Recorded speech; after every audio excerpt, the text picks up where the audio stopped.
Your energy determines your results.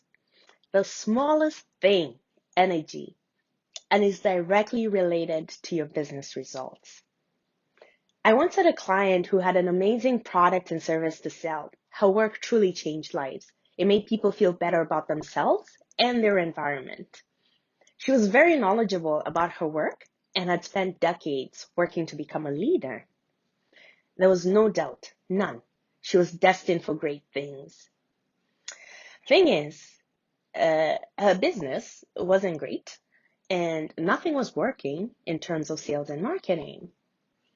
I mean, she was present, ready to do whatever it took, and she had what she needed to make great sales. So what happened? Believe it or not, it all boiled down to her energy. The energy in which she viewed her business and approached it stood in her way. It actually repelled money. That's what I want to look at today and help you make connections that are vital to your self-worth and your business success. You see, I'm on a mission to activate dreams through entrepreneurship with women entrepreneurs and creatives. So today, I'm here to help you navigate the human side of entrepreneurship. That is mindset, beliefs, energy, and how this affects your business more than you'll ever know. So let's unpack. I also had a different client who honestly was one of the best marketers I'd met in decades. This client knew how to create marketing campaigns that worked and poured literal soul into the work. It showed. The problem wasn't the work, it was the energy that my client showed up in. This energy made it difficult to work with a person, and so this energy repelled clients. Do you hear me so far? Both clients had amazing products and services, had the experience and technical knowledge, had resources and willing buyers, but their energy repelled money and repelled clients respectively. Their businesses weren't growing, not because of anything other than their energy. So what is this energy I speak of? First off, this isn't something special or specific to some. This is something we've all experienced at some point in our lives. I'm talking about contracted energy that comes from contracted thinking. Okay? Contracted. When we humans think of ourselves and our needs, our thoughts become contracted, almost tunnel vision. At that moment, it's all about us and how we feel, how we should feel, how we want to feel. It is also about our history, our failings, our disappointments, and what we think should have happened only if.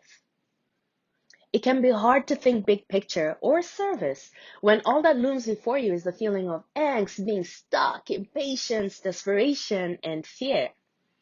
These emotions are natural, and they have their place in letting you know when something needs to change. They should be felt and released, and decisions made to take your life where you prefer. What happens instead is that these emotions take center stage. They all battle to be heard, and because they each have their own impulses, you're drawn to indulge in something that will gratify you immediately and give you a sense of peace. The problem with this remedy is that it is very short-sighted and often a shortcut to the bigger picture. It is a quick way of getting there right now, right this second, right now, like yesterday. Often, such impulses and drives don't result in anything good. They just don't. They don't. This is where one finds herself in the exact same space 12 months later, wondering why they even tried. Desperate energy isn't focused energy. It is chaotic and demanding and difficult and overwhelming. It isn't rational and it doesn't want direction. It wants fulfillment now. Thing is, money is energy as well. And money is focused, clearly directed, joyful, and bountiful energy when the person who draws it is mature, focused, dedicated, and committed to the process, no matter how hard it can be at times. This is the difference between making it and scrambling. If you feel like you're scrambling or grasping or striving in your business right now, I want you to take a moment and answer this question. Is this how you want to spend the rest of your life? Because the days of your life are made up by what you do every day, how you spend your time, your money, and your energy. Is this how you want to spend the rest of your life? Be honest, I'm waiting. I'll assume that your answer is no. No, I don't want to live like this, Julia. It's exhausting. The drive is relentless to accomplish a lot in a little. I have no time or money or energy. I feel like I'm losing. My dream just keeps fading. Feel it. I know this feeling because I've experienced it myself. What I've learned is that this happens when we attach meaning to our outcomes.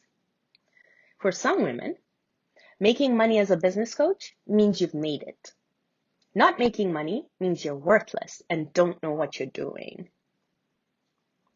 For others, having a great impact on your community work means you're relevant and valued. Not having this kind of impact, though, through your business means you aren't meant to financially prosper or expect to do well there. It's an either or. For yet other women, a successful business means you're a good mother and provider. Not making money means you aren't a great mother and you're failing your children. Lots of meanings when it comes to our businesses that impact how we feel about them every day. Let's take a moment and think about what is coming up for you around the meaning you've placed on your business. What is it supposed to fulfill in you? And is this need driving you to angst, desperation, feeling abandoned or left out? Or is it fueling you to rise up every day, no matter what it brings? Or is it both? Why is answering these questions important? I've learned that a lot of great plans and strategies are disrupted by how we feel and the energy we bring. I remember the days I went to multiple networking events. This was my first year in business. I made a conscious decision to go to about 4 networking events a week so I could get my feet wet. I also wanted to go to as many events as possible so I could find what worked for me and what didn't quickly. It's a principle of volume. It was interesting to observe energy flows in this way. In some circles, the energy was desperation. It was interesting that the participants in a networking event were all in some pain or other and also desperate to sell their products and services, myself included. One woman literally shoved her business card at me. My hands were full, balancing a full breakfast plate and coffee that threatened to spill over. I had just come from serving myself at the buffet table. She was a real estate agent and walked up to me, gave me her 30-second pitch as I tried to navigate my way back to my table, stuffed her business card somewhere on my plate, and asked me to call her for my home ownership needs. Yeah. The most interesting part of all these events in which the energy was desperate and grasping, myself included, what was interesting to me was my observation that the leader of the group almost always exhibited the very same characteristics of the women attracted to the group. I've also been in networking circles where everyone is calm, cool, collected, cooperative, and no surprise here, they're all making money. I found when I observed and connected with their leaders that the women running such collectives were cool, calm, collected, confident, and financially successful. Are you starting to make connections?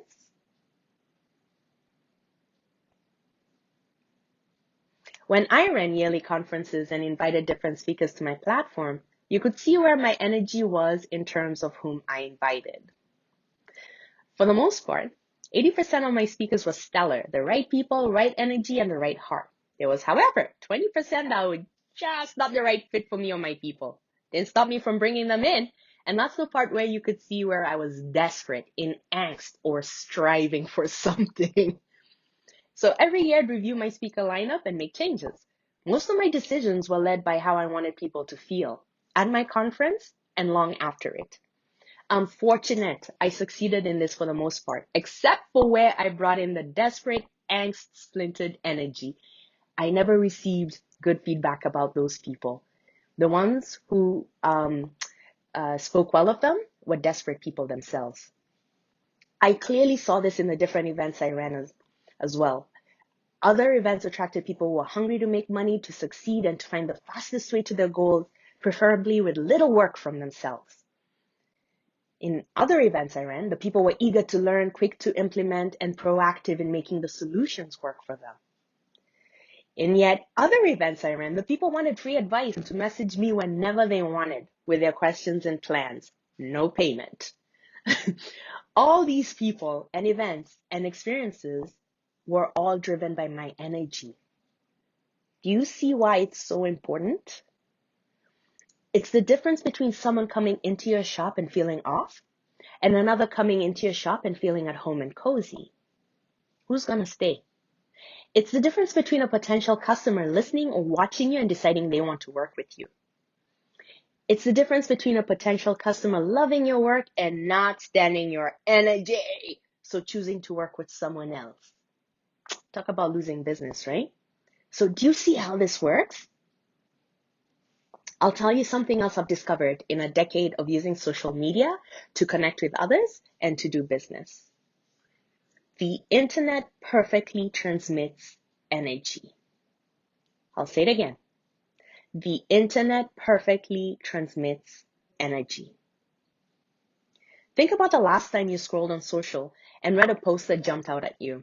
I call them pointed posts, where someone is clearly directing the message at someone else while presenting it as a universal message. Been there, done that. In our own ways, we all have. Those posts don't fool anyone, right? Did that have to do with something called energy? Pretty sure. Or think about the last time you happened upon a post in which the person is beyond ecstatic and can't hold their joy. Those are the posts that usually have the most engagement. It's like your 10 business posts are ignored, and the moment you post about something you're excited about, shazam, engagements. That is no coincidence. Okay, yes, I know. Algorithms have a role here, for sure. So do you. So do you. It's all about your energy. It's all about your energy. I watch people's marketing to see what works and why, and what doesn't and why. It's a thing I enjoy doing. I'll tell you one key difference I noticed between two women empowerment coaches the other day. One is highly knowledgeable, knows her stuff, and has lots of value for her potential clients. You can see it in her posts. The other is the exact same as the above. The exact same as the above. Here was my perception as a potential client. That's because I view things as though I were a potential client to understand why I would buy or not. So here's what I noticed. The first empowerment coach left me feeling like she knew her stuff for sure, hands down. But there was zero motivation to sign up with her.